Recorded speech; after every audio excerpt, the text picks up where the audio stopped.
នេះគឺជាវីដេអូបង្រៀនពីការដំឡើងនិងការប្រើប្រាស់របស់កាមេរ៉ាសុវត្ថិភាព A6CG1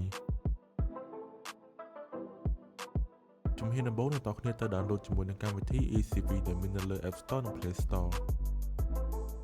អញ្ចឹងបន្ទាប់ពីអ្នកនរគ្នា download ជាមួយនឹងកម្មវិធីនេះរួចអ្នកនរគ្នាត្រូវបង្កើត account ជាមុនសិនហើយវិធីបង្កើត account ថ្មីអ្នកនរគ្នាត្រូវចូល create new account ហើយយើងចង់បង្កើតជាមួយលេខទូរស័ព្ទដៃរបស់យើងក៏បានបង្កើតជាមួយនឹង email ក៏បានហើយវិធីបង្កើតជាមួយនឹង email អ្នកនរគ្នាត្រូវវាបញ្ចូលជាមួយនឹង email របស់អ្នកនរគ្នារួចអ្នកនរគ្នាត្រូវបង្កើតជាមួយនឹងលេខកូដថ្មីដែលមានចាប់ពី8ខ្ទង់រហូតដល់16ខ្ទង់ហើយនឹងត្រូវលាយឡំជាមួយនឹងអក្សរធំអក្សរទូចចំនួនលេខនិង symbol ជាដើមអញ្ចឹងបន្ទាប់ពីបានបំពេញលក្ខខណ្ឌត្រឹមត្រូវបានទាំងអស់វានឹងលោតសញ្ញាគ្រីទៅលើប្រអប់ទាំងពីរនេះតែម្ដងរួចចុចសញ្ញាគ្រីនៅប្រអប់ខាងក្រោមនេះហើយចុចពាក្យ continue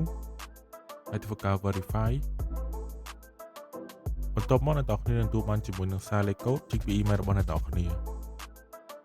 រួចធ្វើការបំពេញជាមួយនឹងលេខកូដនោះហើយចុចទៅលើពាក្យ skip គឺជាការស្រេចហើយនេះគឺជាវិធីដែលយើងធ្វើការបង្កើត account ជាមួយនឹងលេខទូរស័ព្ទរបស់យើងដោយអ្នកនរគ្នាចុចទៅលើ icon ទូរស័ព្ទធ្វើការវាបញ្ចូលជាមួយនឹងលេខទូរស័ព្ទដៃរបស់យើងរៀប password វិញគឺមានលក្ខខណ្ឌដូចទៅនឹង email ដែរបន្ទាប់មកចុចគ្រីទៅលើប្រអប់ខាងក្រោមហើយចុចពាក្យ continue រួចយើងធ្វើការ verify រងចាំបន្តិចគឺវានឹងធ្វើការផ្ញើសារមកកាន់ទូរស័ព្ទដៃរបស់យើងបន្ទាប់មកវាបញ្ចូលលេខកូដដែលយើងបានទទួលចុចពាក្យថា skip គឺជាការស្រេចអញ្ចឹងជំហានដំបូងអ្នកនរគ្នាត្រូវទាញ lens កាមេរ៉ាឡើងទៅលើអញ្ចឹងហើយអ្នកនរគ្នានឹងឃើញជាមួយនឹង port SD card និងមានជាមួយប៊ូតុង reset អញ្ចឹងជំហានដំបូងអ្នកនរគ្នាត្រូវដាក់ memory ចូលទៅកាន់កាមេរ៉ាបែបនេះ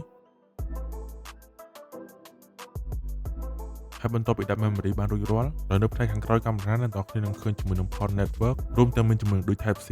អញ្ចឹងហើយគឺយើងធ្វើការដោតដូច Type C ដើម្បីវាដំណើរការដែលដូចនោះគឺមានមកជាមួយនឹងក្នុងប្រអប់ស្រាប់តែម្ដងរួចធ្វើការរងចាំប្រហែល15វិនាទីដើម្បីវាដំណើរការអញ្ចឹងបន្ទាប់ពីវាលើភ្លើងផ្លឹបផ្លែតបែបនេះបានន័យថាវាដំណើរការហើយមុននឹងធ្វើការ add កាមេរ៉ារបស់យើងចូលទៅកាន់ទូរស័ព្ទដៃអ្នកនរគ្នាត្រូវប្រកាសថាអ្នកនរគ្នាបានភ្ជាប់ជាមួយនឹង Wi-Fi ហើយបានបើកជាមួយនឹង Bluetooth ហើយនៅក្នុង app របស់យើងវិញអ្នកនរគ្នាចុចទៅលើសញ្ញាបូកខាងលើហើយជ្រើសរើសយកពាក្យ scan QR code ហើយចំពោះ QR code របស់កាមេរ៉ាគឺវាមាននៅផ្នែកខាងក្រោមនៃកាមេរ៉ាតែម្ដងបន្ទាប់មកអ្នកនរគ្នាត្រូវធ្វើការ scan ជាមួយនឹង QR code នោះរួចចុចសញ្ញាគ្រីទៅលើ device is power on រួចចុចទៅលើ next ចុចទៅលើពាក្យថា start ដាក់សញ្ញាគ្រីចុចមកកាន់ next step ធ្វើការជ្រើសរើសជាមួយនឹង Wi-Fi របស់យើងហើយធ្វើការវាបញ្ចូលជាមួយនឹងលេខកូដ Wi-Fi របស់យើងហើយរងចាំបន្តិចដើម្បីវាដំណើរការហើយចូលមកកាន់ next ហើយចុចទៅលើប៊ូតុងត្រឡប់ថយក្រោយនៅខាងលើដើម្បីជៀសវាងពីការដាក់ password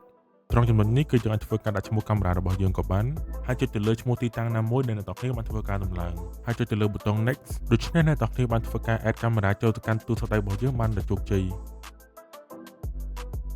ចំពោះរូបកាមេរ៉ាទី1ខាងក្រោមនេះគឺជាមុខងារ snapshot ដែលវានឹងថតយករូបភាពចេញពីកាមេរ៉ារបស់យើងហើយកាមេរ៉ាទី2នេះគឺជាមុខងារ record ដែលវានឹង record យកសកម្មភាពចេញពីកាមេរ៉ារបស់យើងហើយចំពោះមុខងារទី3នេះគឺជាមុខងារបង្វិលដែលយើងអាចធ្វើការបង្វិល lens កាមេរ៉ាបាន360ដឺក្រេនោះហើយចំពោះមុខងាររូប microphone នេះគឺយើងអាចធ្វើការនិយាយឆ្លងឆ្លើយគ្នាចេញពីកាមេរ៉ាមកកាន់ទូរស័ព្ទដៃរបស់យើងហើយចំពោះមុខងារ definition នេះគឺយើងអាចធ្វើការផ្លាស់ប្ដូរគំនិតរូបភាពរបស់វាដែលយើងអាចធ្វើការទម្លាក់តម្លើងតាមការចង់បានបន្តមកទៀតគឺចូលមកកាន់មុខងារ privacy mode ដែលមុខងារនេះគឺវានឹងធ្វើការផ្អាកថតភ្លាមៗដើម្បីរក្សាឯកជនភាពរបស់យើងមុខងារបន្តគឺជាមុខងារ auto patrol ដែលមុខងារនេះគឺវានឹងធ្វើការល្បាតមើលសកម្មភាពជុំវិញដោយខ្លួនឯងតែម្ដងហើយចំពោះមុខងារ360 degree picture វិញគឺវានឹងថតយករូបភាពជុំវិញខ្លួនដែលជាប្រភេទរូបភាព360 degree ហើយត្រង់កន្លែងនេះដែរយើងក៏អាចធ្វើការមើលវីដេអូសារឡើងវិញហើយក៏មានថ្ងៃខែដែលយើងអាចធ្វើការជ្រើសរើសបានផងដែរបន្ទាប់មកទៀតនៅពេលអ្នកនរគ្នាចូលមកកាន់ setting នៅខាងលើនោះអ្នកនរគ្នានឹងឃើញជាមួយនឹងមុខងារ intelligent detection ដែលនៅក្នុងនោះគឺមានជាមួយនឹងមុខងារ AI ផ្សេងៗដែលអ្នកនរគ្នាអាចធ្វើការជ្រើសរើសដើម្បីជ្រើសរើសមុខងារណាមួយអ្នកនរគ្នាគ្រាន់តែចុចទៅលើពាក្យ apply គឺជាការស្រេចហើយបន្ទាប់ពីយើងជ្រើសរើសប្រើប្រាស់រួចយើងក៏អាចធ្វើការកំណត់ជាមួយនឹងមុខងារនោះបានផងដែរចំពោះមុខងារ human shape detection ចំពោះមុខងារនេះគឺជាមុខងារ AI ដែលវាអាចធ្វើការសង្កត់ចំពោះមនុស្សហើយនៅពេលដែលយើងចូលមកកាន់មុខងារនេះចំពោះប៊ូតុងបិទបើកទី1គឺសម្រាប់បិទឬក៏បើកមុខងារនេះហើយទៅលើមុខងារ detection area គឺជាមុខងារមួយដែលយើងអាចឲ្យវាកំណត់តំបន់ដើម្បីធ្វើការចាប់សកម្មភាពហើយនឹងធ្វើការផ្ញើសារមកកាន់ទូរស័ព្ទរបស់យើងហើយចូលមកកាន់មុខងារ detection sensitivity ដែលមុខងារនេះដែរគឺយើងអាចធ្វើការកំណត់ទៅលើកម្រិតការចាប់របស់វា ដែលយើងអាចកំណត់កម្រិតឲ្យវាចាប់បានខ្សោយជាងមុនចាប់ធម្មតានិងកម្រិតចាប់ខ្ពស់ជាងមុនបន្តមកទៀតគឺយើងចូលមកកាន់ notification ចំពោះមុខងារ receive device message នេះនៅពេលដែលយើងបើកមុខងារនេះគឺយើងទទួលបានសារពីកាមេរ៉ាមួយនេះហើយចំពោះ4មុខងារនៅខាងក្រោមនេះគឺជាមុខងារ AI ដែលយើងអាចធ្វើការបើកវាដើម្បីទទួលបានសារផងដែរហើយចំពោះមុខងារ device message interval នេះគឺជាមុខងារដែលយើងអាចធ្វើការកំណត់ទៅលើពេលវេលារកការទទួលសារបានម្ដងដែលយើងអាចធ្វើការទទួលសាររៀងរាល់1នាទីម្ដងឬក៏រហូតដល់30នាទីម្ដងឯណោះហើយចំពោះមុខងារ device reminder plan នេះគឺជាមុខងារកំណត់ពេលវេលាក្នុងការទទួលសារដែលយើងអាចបើកទទួលសារគ្រប់ពេលវេលាជាពិសេសអាចធ្វើការ customize ទៅលើពេលវេលាណាមួយជាក់ស្ដែងដូចជាអាចបើកពីថ្ងៃច័ន្ទដល់ថ្ងៃអាទិត្យហើយនឹងមានពេលវេលាចាប់ផ្ដើមនិងពេលវេលាបញ្ចប់ហើយបន្តមកទៀតចូលមកកាន់មុខងារ detect reminder អញ្ចឹងនៅពេលដែលអ្នកនរគ្នាបើកជាមួយនឹងមុខងារខាងលើនេះអ្នកនរគ្នាទទួលបានជាមួយនឹងមុខងារ mute intensive ជាមួយនឹង soft ចំពោះមុខងារ mute នេះគឺមានន័យថានៅពេលដែលកាមេរ៉ារបស់អ្នកនរគ្នាចាប់បានសកម្មភាពមនុស្សកាមេរ៉ារបស់អ្នកនរគ្នានឹងមិនបញ្ចេញសំឡេងនោះទេ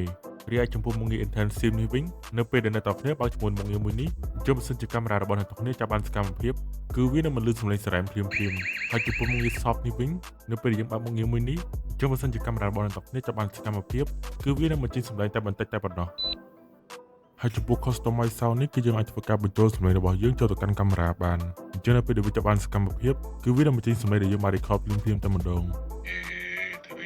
ហើយនៅខាងក្រោមនេះគឺជាមុខងារ AI ផ្សេងទៀតដែលយើងអាចធ្វើការប្រើប្រាស់សំឡេងដូចទៅនឹងមុខងារខាងលើដែរបន្ទាប់មកទៀតចូលមកកាន់មុខងារ abnormal sound sensing ដែលវាគឺជាមុខងារចាប់យកសំឡេងប្រកបដីដូចជាសំឡេងស្រែកខ្លាំងឬក៏ធ្លាក់បែកវត្ថុអ្វីមួយហើយចំពោះប៊ូតុងទី1គឺយើងអាចធ្វើការបិទឬក៏បើកដើម្បីដំណើរការជាមួយនឹងមុខងារមួយនេះហើយចំពោះមុខងារ detection sensitivity គឺជាការកំណត់ទៅលើការចាប់កំណត់សំឡេងរបស់វាហើយចំពោះ sound type នេះគឺវាបង្ហាញថាវានឹងចាប់យកសំឡេងណាមួយដែលមានសំឡេងឮខ្លាំងហើយចំពោះមុខងារ notification នៅពេលដែលយើងបើកមុខងារនេះគឺវានឹងធ្វើការផ្ញើសារមកកាន់ទូរស័ព្ទរបស់យើងនៅពេលដែលវាចាប់បានសំឡេងមិនប្រក្រតីហើយចំពោះមុខងារផ្សេងទៀតគឺជាមុខងាររួមដែលខ្ញុំបានបញ្យល់ពីខាងដើម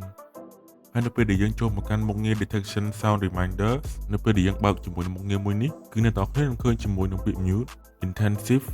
soft និងមួយជាមួយនឹង custom sound ចំពោះ mute នេះគឺវានៅពេលដែលវាចាប់បានសំឡេងណាមិនប្រក្រតីគឺវានឹងមិនមានការបញ្ចេញសំឡេងអ្វីទាំងអស់ហើយចំពោះមុខងារ intensive វិញនៅពេលដែលវាចាប់បានសំឡេងដែលមិនប្រក្រតីកាមេរ៉ានេះនឹងបញ្ចេញសំឡេងស្រែមភ្លាមតែម្ដងហើយចំពោះមុខងារ soft វិញនៅពេលដែលវាចាប់បានសំឡេងប្រក្រតីគឺវានឹងបញ្ចេញសំឡេងតែបន្តិចតែប៉ុណ្ណោះហើយចំពោះមុខងារ customize sound នេះវិញគឺយើងអាចធ្វើការ record សំឡេងខ្លួនឯងហើយក៏អាចធ្វើការដាក់ឈ្មោះសំឡេងនោះអញ្ចឹងនៅពេលដែលវាចាប់បានសំឡេងមិនប្រក្រតីគឺវានឹងបញ្ចេញសំឡេងនោះភ្លាមតែម្ដង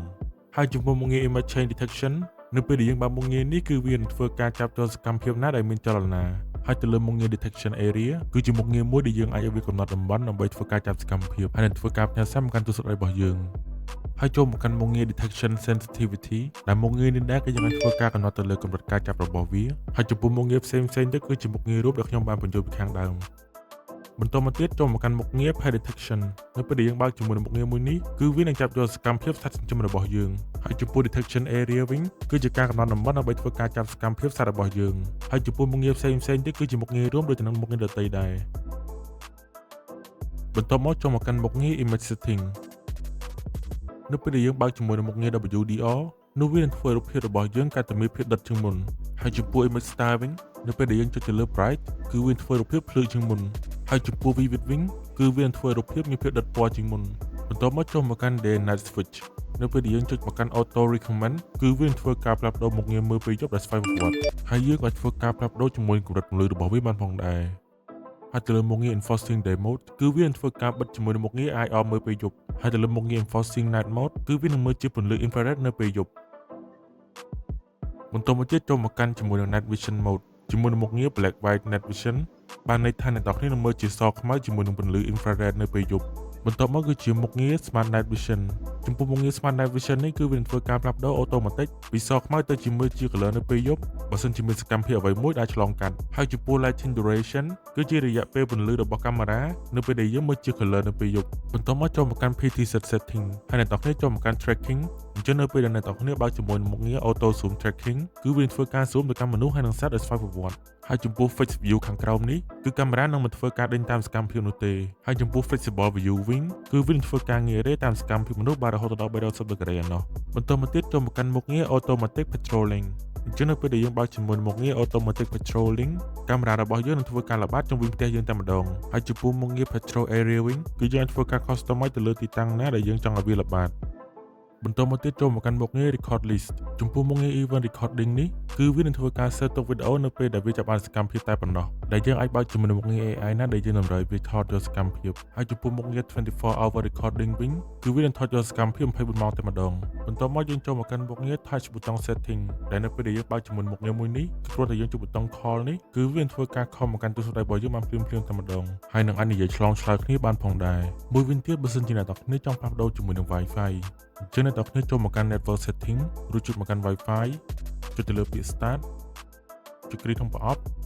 រួចចុច Next Step គឺវានឹងធ្វើការ scan រកជាមួយនឹង Wi-Fi ដែលនៅជិតនោះដូច្នេះអ្នកទាំងគ្នានឹងឃើញជាមួយនឹង Wi-Fi ដែលអ្នកទាំងគ្នាចង់ភ្ជាប់ចំពោះករណីបើសិនជាកាមេរ៉ារបស់អ្នកទាំងគ្នាមានការ error អ្វីមួយអញ្ចឹងអ្នកទាំងគ្នាចុចចូលមកកាន់ពាក្យ Restart Device រួចចាំវាមួយភ្លែតគឺវានឹងធ្វើការដំណើរការឡើងវិញមួយវិញទៀតបើសិនជាក្នុងករណីកាមេរ៉ារបស់អ្នកទាំងគ្នាលោតពី offline ដូច្នេះយើងត្រូវចុចទៅលើ tray 3ខាងក្រោមចុចទៅលើពាក្យ Device Setting ចុចទៅលើពាក្យ Delete Device ចុចទៅលើពាក្យ OK អញ្ចឹងហើយកាមេរ៉ារបស់យើងគឺនឹងត្រូវបានលុបចេញហើយដើម្បីដំណើរការវាឡើងវិញគឺគ្រាន់តែយើង scan ជាមួយនឹង QR code របស់វាឡើងវិញទៅដូច្នេះកាមេរ៉ារបស់យើងនឹងដំណើរការវិញធម្មតា